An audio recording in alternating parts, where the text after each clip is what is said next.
Evo njega drži!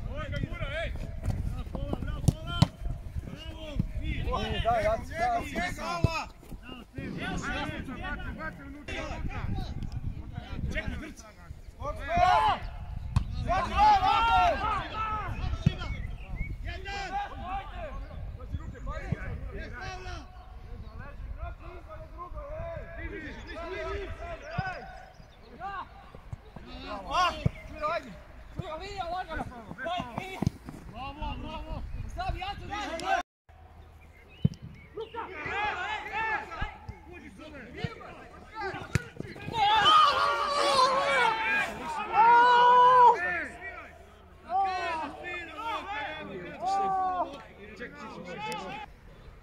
Tvrda borba, borbena muška utakmica.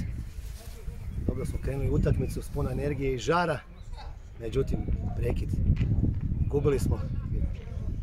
Skupili smo glave, kako se kaže, u poluvremenu i uspjeli smo preokrenuti ovu utakmicu i mislim zasluženo pobijediti. Bila je situacija da je poništen gol, nisam vidio tako dalje, ali suci su tu dijele pravdu, a mi treneri smo tu da vodimo našu ekipu. Čestitam protivniku na fer i korektnoj borbi.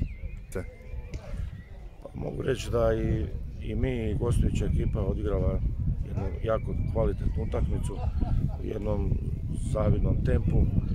Možda smo mi prvo vrijeme bili bolji dok smo još imali određenu snagu za pratiti ovaj ritam. Međutim, u drugom poluvremenu smo malo pali sa snagom. Protivnik je iskoristio svoje šanse dok mi nismo iskoristili svoje. Zasluženo pobjedio 2-1, ali isto tako je moglo biti pobjeda i na našu stranu.